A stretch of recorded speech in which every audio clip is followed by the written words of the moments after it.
So we are formally beginning week 2 of the Elul boot camp. I really appreciated the messages that were sent in this last round, mostly to me personally, as opposed to the whole group, but a lot of very profound and personal thoughts were shared. I've tried to return messages for all of those that that sent something, but I'm still making sure to cover all of them. And this week, our theme is honey. Apples and honey is, of course, the food and the ritual that people associate with Rosh Hashanah, apples dipped in honey. It actually is the case that apples dipped in honey is only one of many symbolic foods.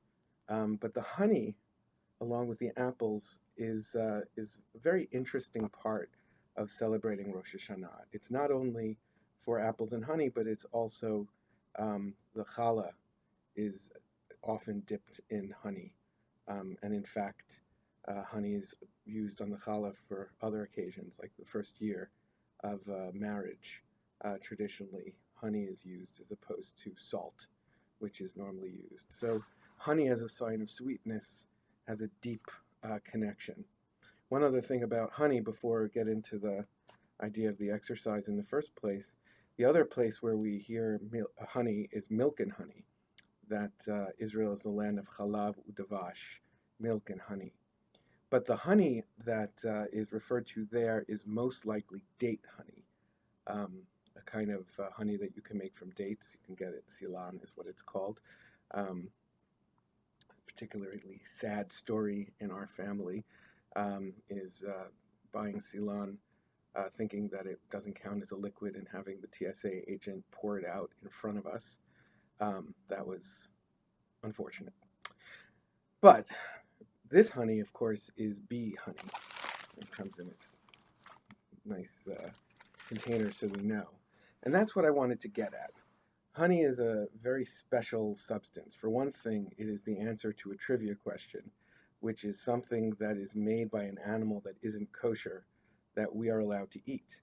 So, cow's milk is kosher, but the milk that comes from an animal that we can't eat, we can't have the milk either.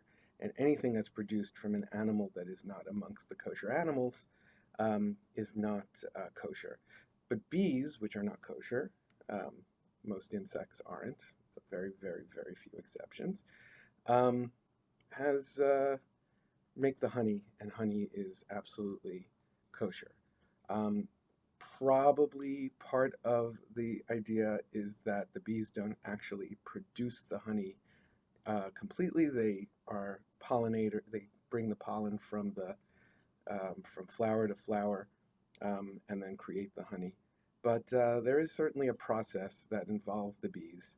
And so honey has a special nature, a transformative nature, something taken from nature via one of the creatures that is not something that we consider something we can eat, but it creates something. Not eating bees doesn't sound good either, but it creates this honey. So one of the things about honey, in addition to its sweetness, is thinking about what it means to get to this little jar of pristine honey, all of the things that have to go into it. And that's what I wanted to think about with the exercise. We can start with the sweetness. We should do that whenever we are thinking of a joyous occasion like the holiday. Always thinking of something sweet. That's a very beautiful connection. But I want to get into the idea that the honey itself comes to us through this incredible dance that the bees do to go from flower to flower. It teaches us something about the way what we create is not straightforward. Bees are themselves a nuisance. They buzz and they sting, and when you watch them, they seem to fly back and forth with no rhyme or reason.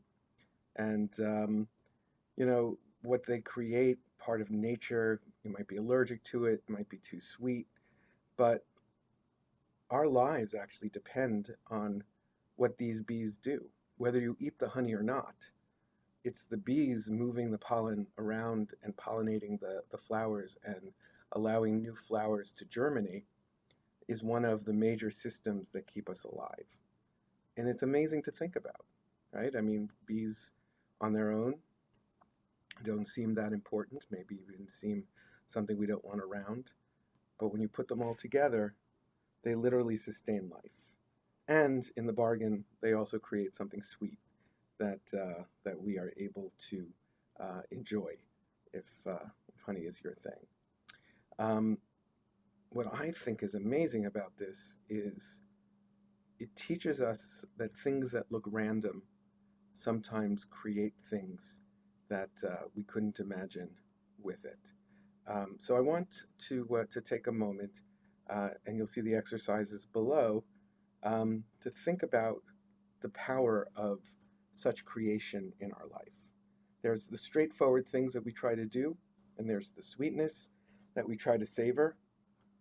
But take a moment and think about actions that happened during this year, like the buzzing of bees that may have seemed unnecessary, seemed uneventful, or even seemed annoying or dangerous in some ways, and how in their own way, connected in this dance, they were able to create something, perhaps something sweet, perhaps something a different nature, but to produce something out of what seemed to be,